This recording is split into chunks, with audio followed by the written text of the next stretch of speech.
I think as Americans, there's a lot of things that we don't do well with regards to death. And I think that where it all stems from is how cut off we are from the dying process. Maybe concrete vaults and mahogany caskets and watertight containers that keep out the earth and they keep out water for a little while. Maybe that's about not going away. We're a death denial society. We deny the fact that we're not immortal, and we do everything in our culture, in our society, in our practices of daily life, not respecting the dignity of human life and not respecting it when death occurs.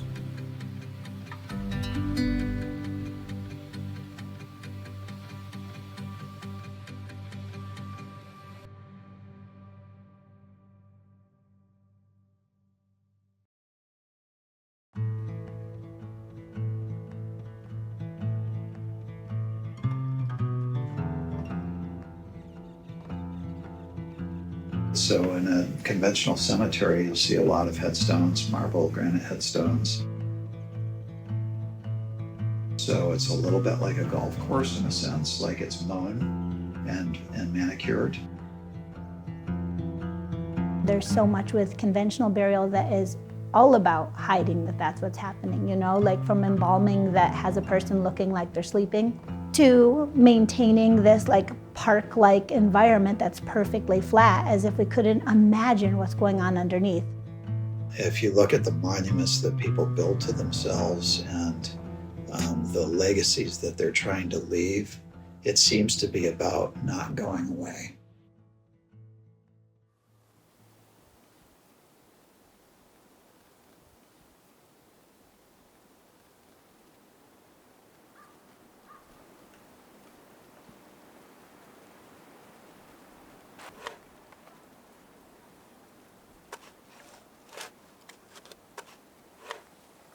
Don't do it!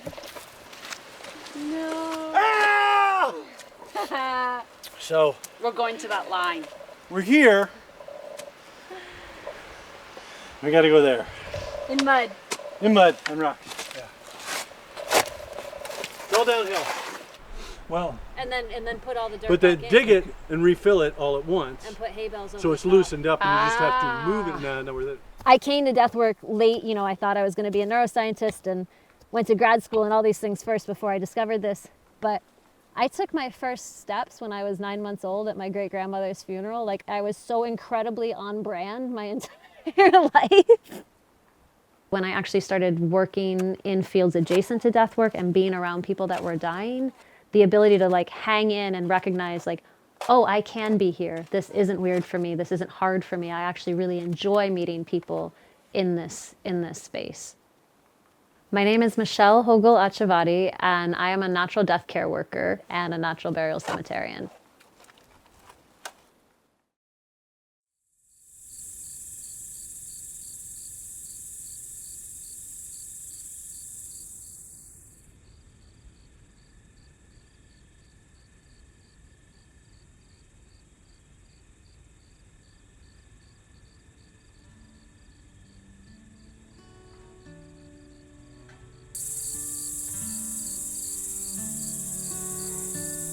The traditional way that we buried people over 150 years ago and going back was natural burial. So we're going back to the way things were. A lot of natural burial grounds strive for that effect, to just look like a natural place in the world. So instead of a funeral director preparing the body, taking the body away, from the time that death occurs until the time that is of burial, the family is in relationship with that body and the fact that the death has occurred in a very physical and tangible way. Instead of leaving the casket or the body on top of the grave, people need to come and lower the body into the grave. And what I find the biggest difference in the experience is, for one, you're much more prepared for walking away from that gravesite because you know that you've gone to give that body back to the earth. I was left with this idea that I don't have to just train and offer this to people, but I also have a responsibility to make the systems that make it possible.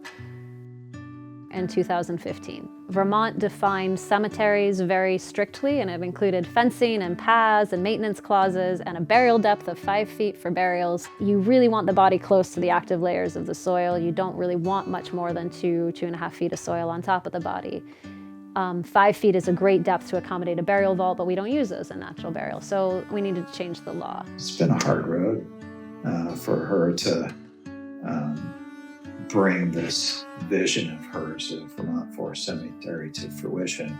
Run into a lot of opposition. She ran into opposition from conventional cemeteries, and there was fear that we were going to mandate their best management practices and what they were going to have to do.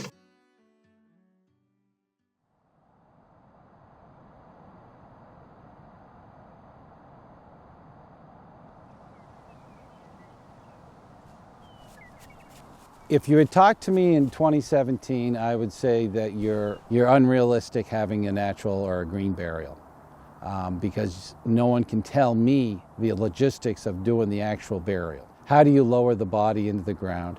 How do you keep the ground from freezing in the wintertime? Are there going to be smells that we have to worry about? Do we have to worry about animals digging it up? How are the family members and people at the funeral going to accept seeing a body in a shroud? My brother died this past December. My nieces and nephews, grandnieces and nephews, had all made a plan to go to the funeral home and to pay their last respects. I know the grandkids had some things they wanted to put into the casket, things like that. When they got there, the door was locked and they couldn't get in.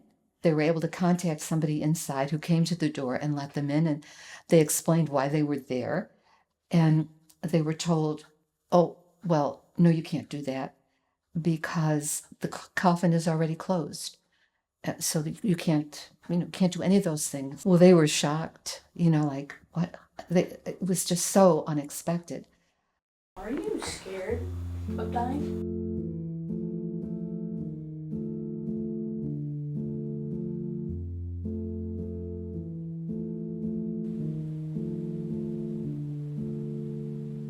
We were here on a summer day, as I recall, wasn't it?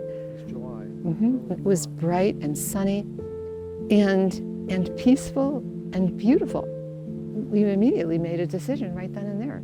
This is what we want. This fits for us. I'm certainly scared of dying. I'm not scared of death, per se, but being scared of the dying process, And so I will say that in November of 22, I turned 80 years old. It really made me very conscious of what do I want to do with this time? What do I want to do with these years? What kind of a legacy do I want to leave to my children, my grandchildren, my friends, to the world,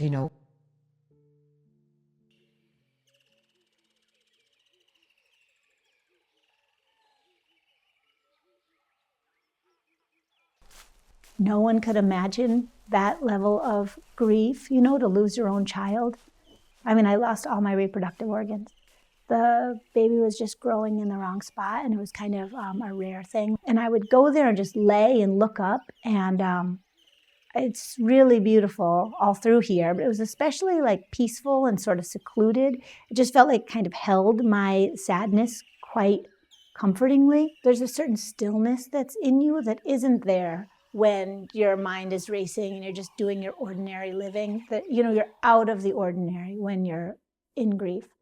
And when you bring yourself to this amazing nature preserve, things happen that maybe are always happening, but we don't attend to it.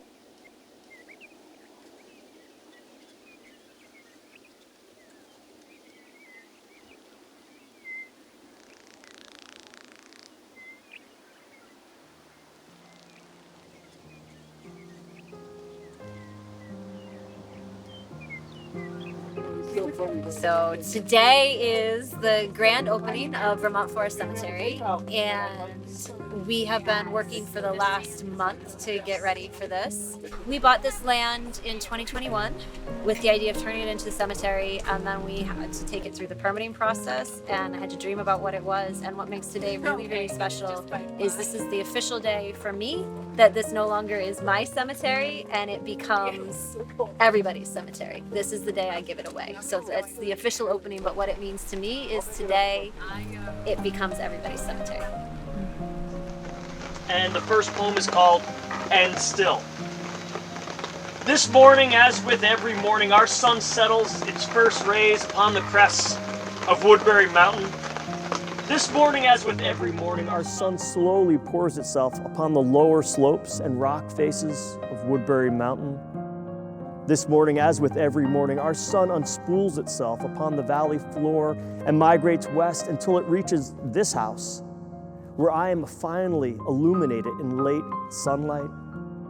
All of this happens this morning and every morning and will continue until I am buried nearby, until this house crumbles into earth, until these white pines and sugar maples tumble home and decompose. It is one of the best moments of my life. It just feels like everything that I worked for is really real. It came together and it worked. Like it worked, and other people believe in it and they're happy and they're excited. And I guess intellectually I've known that, but at the end of the tour that I gave, like they gave me a standing ovation, and it was just okay. No, I could cry about it. I am crying about it. It's unbelievable. It's absolutely unbelievable.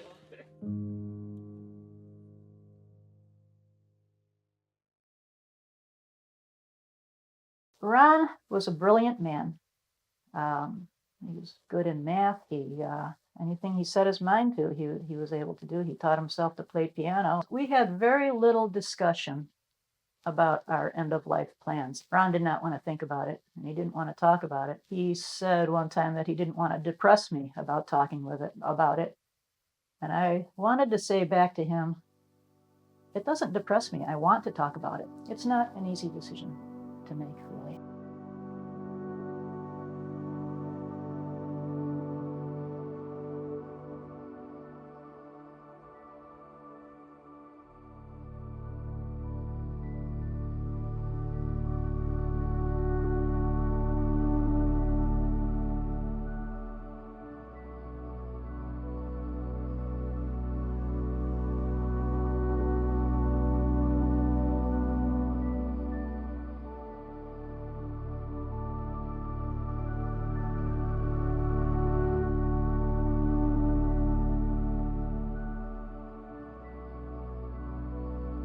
My grandsons were great.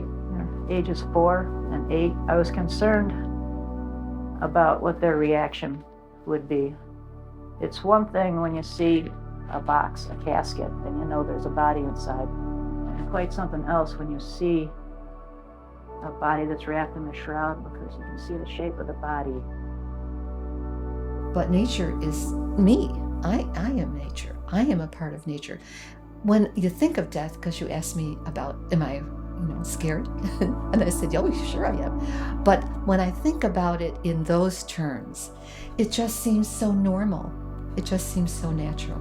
Someday, I hope that my children or grandchildren will be able to plant a tree there, and I will be a source of nurturance for that tree. So in a sense, life continues. It comes kind of full circle, in a very beautiful kind of way. This is home. This is home. If there's a place on earth that we would like to be for the rest, whatever time, it would be this. It would be this place. You can't predict how you're going to go, but you can plan for whatever happens. Yes, well, I think that probably everybody thinks about it, but they're afraid to talk about it. I don't mind talking about it. I kind of like talking about it. I love what I do. You'd think that it would be depressing. It's so strangely, deeply life-affirming. When I think that we do ourselves a grave injustice when we act as if there's always tomorrow. If we remember that there isn't, we have the potential to live such more meaningful lives.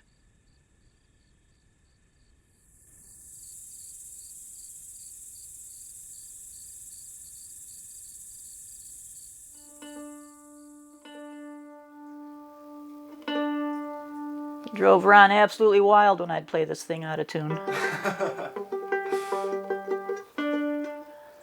So hopefully he's not listening.